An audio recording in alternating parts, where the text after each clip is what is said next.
സുന്നി ഐക്യം ആവശ്യമാണ് എന്ന് ഇരു സമസ്തകളും ആവശ്യപ്പെട്ടു. അതിനെ വളരെ പോസിറ്റീവായിട്ടാണ് ജനങ്ങൾ കാണുന്നത്. മീഡിയകളും ആ നിലക്ക് തന്നെയാണ് കണ്ടിട്ടുള്ളത്. അപ്പോൾ സമസ്തയുടെ ഇന്നലെ ആ വിഷയം ഒരു പ്രമേയമായിട്ട് തന്നെയാണ് അവതരിപ്പിച്ചത്. നേരത്തെ തന്നെ ഇരു സമസ്തകളും ഐക്യത്തിനു വേണ്ടിയുള്ള ചർച്ചകൾ ആരംഭിക്കുകയും മധ്യസ്ഥന്മാരെ എഴുത്തുമുഖേന തന്നെ നിശ്ചയിക്കുകയും അതിനെ തുടർന്ന് പലതവണയായി ചർച്ചകൾ നടക്കുകയും ചെയ്തിട്ടുണ്ട്. അത് ഇടക്കാലത്ത് ചില തിരക്കുകൾ കാരണമോ മറ്റോ എന്തായാലും ചെറിയൊരു ബ്രേക്ക് വന്നിട്ടുണ്ട്. അത് പുനരാരംഭിക്കാനുള്ള സമയമാണ്. തീർച്ചയായും ജനങ്ങളും നേതാക്കളും എല്ലാവരും ആഗ്രഹിക്കുന്ന ഈ ഒരു കാര്യം അത് സാധ്യമാകുമെന്ന് തന്നെയാണ് ഈ രണ്ട് തലത്തിലുള്ള പ്രസ്താവനകൾ കൊണ്ടും നമുക്ക് മനസ്സിലാകുന്നത്. ഈ നമ്മുടെ മുന്നിലുള്ള ഈ ചർച്ചകൾ പോകുന്ന സമയത്ത്, അതായത് ഇപ്പം നേരത്തെ മധ്യസ്ഥ വഹിച്ചിരുന്നത് പാണക്കാട് സാദിഖ് അലി തങ്ങളും ഡോക്ടർ EN അബ്ദുൽ ലത്തീഫും ആയിരുന്നു.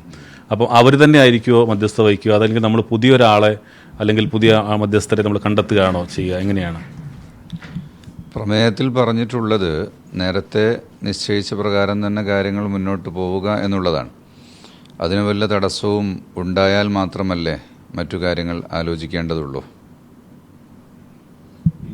ഈ മുന്നോട്ട് പോകുമ്പം നമ്മുടെ മുന്നിൽ രണ്ടു വിഭാഗത്തിൻ്റെ മുന്നിലുള്ള ഒരു വെല്ലുവിളി എന്ന് പറയുന്നത്, ഇപ്പോൾ നമ്മൾ മനസ്സുകൊണ്ട് അനുകൂലിക്കാൻ അല്ലെങ്കിൽ അനുകൂലമാണ്, പക്ഷെ ഒരു വെല്ലുവിളി എന്ന് പറയുന്നത് എന്താണ്? വെല്ലുവിളി ഒന്നുമില്ല എന്നാണ് മനസ്സിലാകുന്നത്. അത്രയും മനസ്സ് തുറന്ന ഒരു സംസാരമാണ് രണ്ട് ഭാഗത്തു നിന്നും ഉണ്ടായിട്ടുള്ളത്.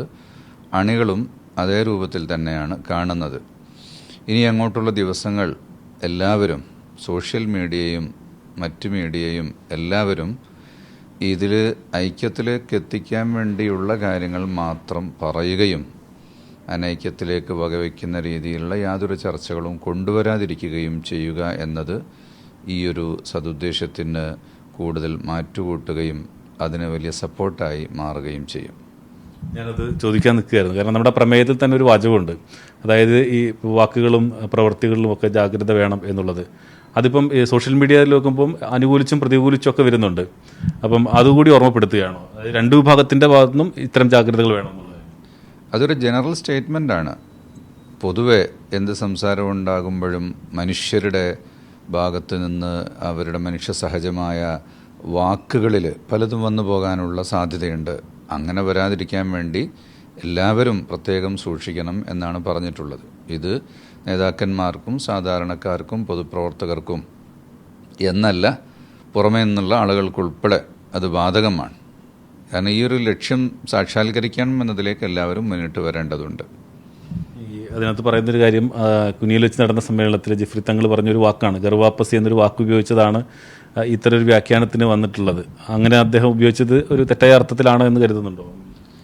പ്രായം ചെന്ന ആളുകളുടെ വാക്കുകളിലുള്ള എന്തെങ്കിലും അക്ഷരപ്പിഴവുകളോ അല്ലെങ്കിൽ ഉപയോഗിച്ച വാക്കിൻ്റെ പ്രശ്നങ്ങളോ അത് ചർച്ച ചെയ്യരുത്. അവരുടെ ഉദ്ദേശശുദ്ധിയെയും ആശയത്തെയുമാണ് നമ്മൾ ചർച്ച ചെയ്യേണ്ടത്.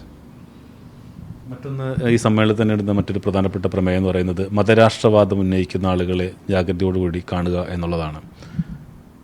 അതിൻ്റെ ഒരു ഇപ്പം ഈ ജമാഅത്ത് ഇസ്ലാമിയൊക്കെ വളരെ സജീവമായി നിൽക്കുന്ന സമയത്ത് എങ്ങനെയാണ് അതിൻ്റെ ഒരു അപകടം അല്ലെങ്കിൽ പറയുന്നത്?